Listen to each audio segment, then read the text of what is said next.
My God, this thing is heavy.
Hey, it's Steve with enteringintospace.com, and in this series, what I'm going to be showing you is I'm shooting 2 targets at once.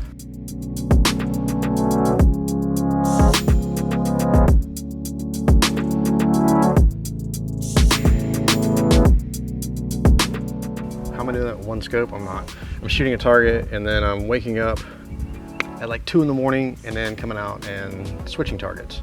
But I'm shooting them simultaneously in the same narrowband order, meaning I shot HA, I shot oxygen, I shot sulfur last night.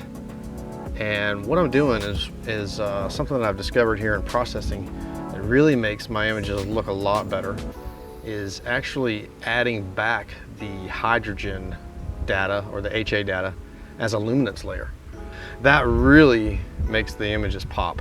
And so the process when you combine that narrowband data is to get your colors the way you want it, and then when you apply the hydrogen data on top as a luminance layer to really crisp the image up, to sharpen it up, to give it better detail, you end up blurring the 3 combination channels.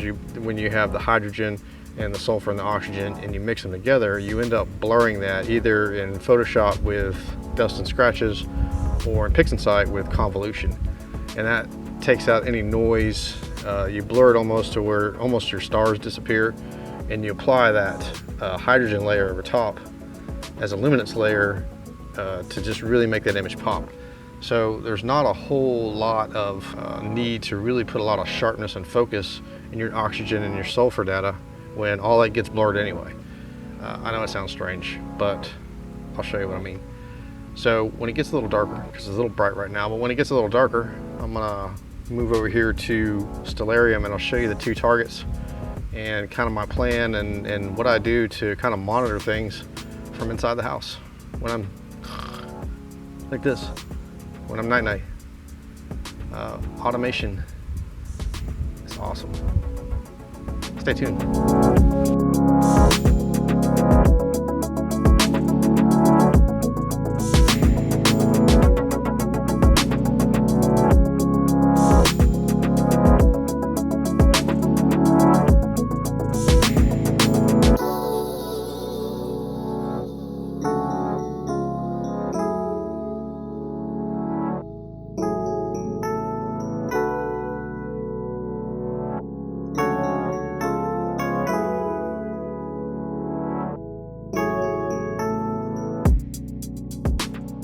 Alright, so what's the plan tonight? The plan tonight is to shoot hydrogen on these 2 targets, these 2 targets that I've been working on, to kind of just give it some punch.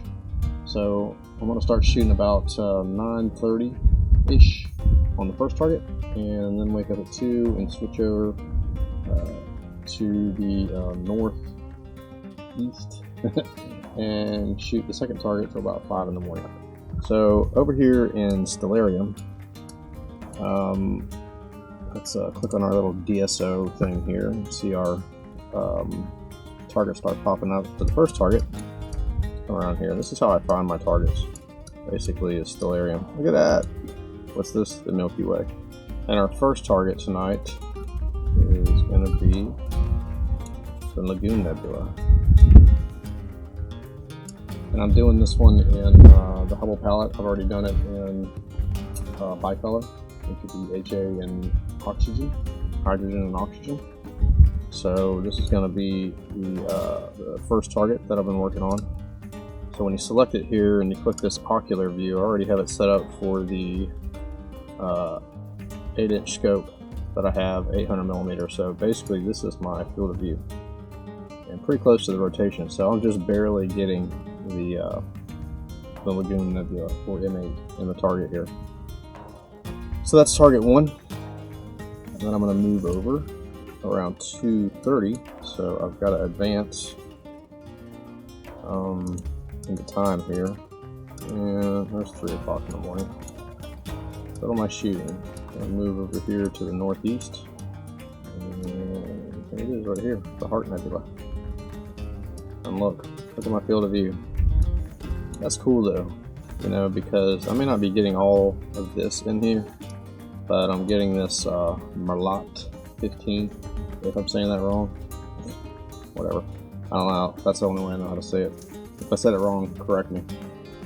No, I'm serious. Correct me. But anyway, really cool target. Really cool area. Lots of detail. This specific detail right in here is super awesome. It just kind of drapes down in here because it'll be right side up or upside down.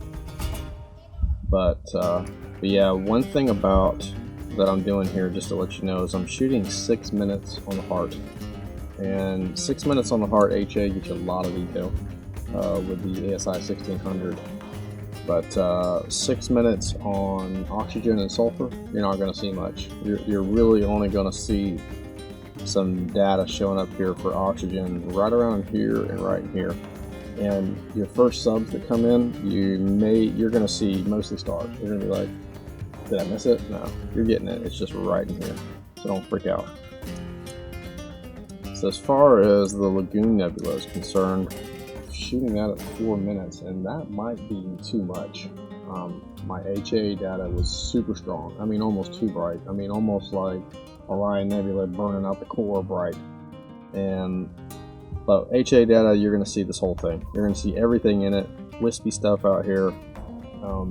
Oxygen data, you're going to see this little central core, this kind of bluish pinkish core. You probably won't see much out here. And what's really cool is last night I shot sulfur data, and what the sulfur data revealed were these little peaks right in here, like this little wave. It's almost like a little wall. These little peaks, the little brighter spots. So anyway, those I just downloaded that data. Haven't even processed it yet. So honestly, all this is a first for me. In the fact that I have shot this before with the DSLR, but I have not shot this with a cooled mono camera, so getting tons more detail. And I have not shot this target with the Skywatcher Quattro 200p 8-inch astrograph. Remember the tattoo? I haven't got it yet. I can't afford it. But I can tell you this: if you're shooting with the same camera, if you're shooting at f4, especially with an 8-inch aperture, you may want to look at that, because I'm also shooting this targets at Unity gain, which is a gain 139 with an offset of 50. So already have inherently a brighter image coming in. I'll process it out. I'm not going to stop it, but I really think I probably could have gone to maybe 3 minutes and had a little more supple image. So about 9:30, I'll show you the first HA sub that comes in for the Lagoon Nebula, and then stay tuned for the final images at the end of this video. If there's a little bit of noise in the background, it's because I have the fan going, because the mosquitoes are atrocious and because it's hot and I like to be cool. With the first target, like I said, was the Lagoon Nebula M8, Messier 8. I actually have this in a custom, being in this focal length right here where I'm just barely able to frame up the Lagoon Nebula. You see the centroid of it right there, it would push it off. So I had to come over here and pick a star, kind of center it up. So that means I have it in a custom list here. So that was really dumb because I picked the wrong target. I was like, where's my telescope going? I don't know. Yeah, it was pointing at the ground because I picked the second target. Okay, so like I said, it's not the Heart Nebula. Why didn't you guys say something? It's all the way down here. It's the Lagoon Nebula, M8. There it is right there. Now, unpark. Now, go to. It's like mega clear tonight. It's like December winter sky clear here tonight. It's crazy. It was that way last night too. All right, so we had a little technical difficulties. We always have technical difficulties. Switch over here to the sulfur filter.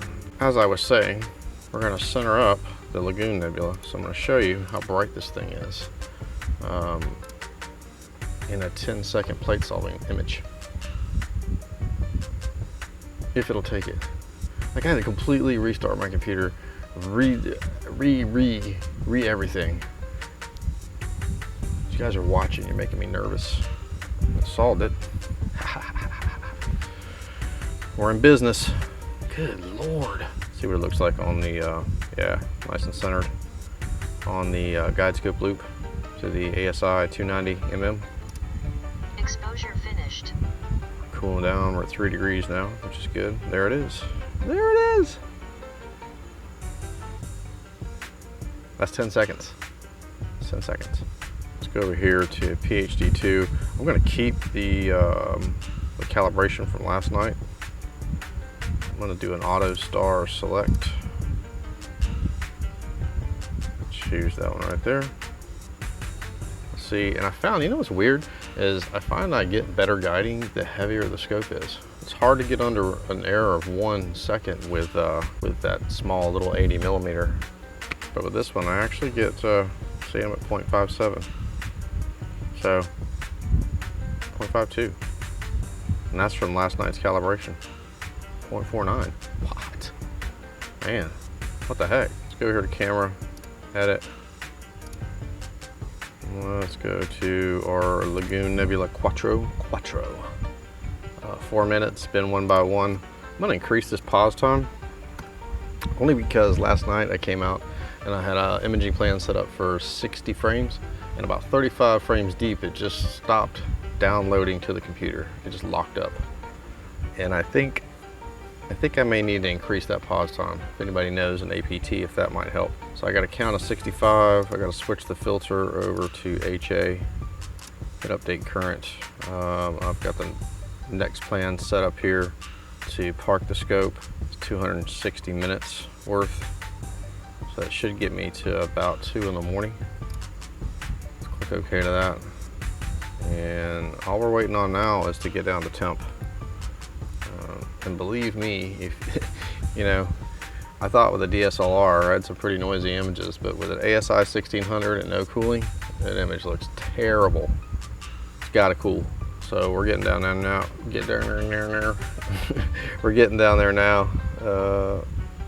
And once we get the temperature, we're gonna start an imaging sequence here. Hey baby, I'm in the middle of shooting a video.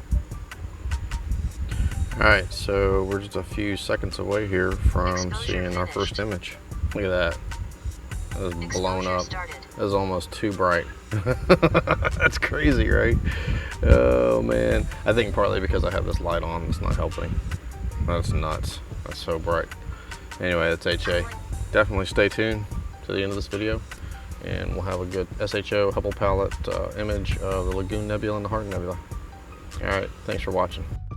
All right, so earlier I showed you a picture of the Lagoon Nebula and was all like, wow, look how bright it is. Well, guess what?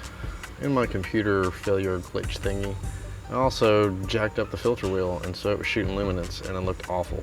But on the video I was like, yeah, I know what I'm talking about.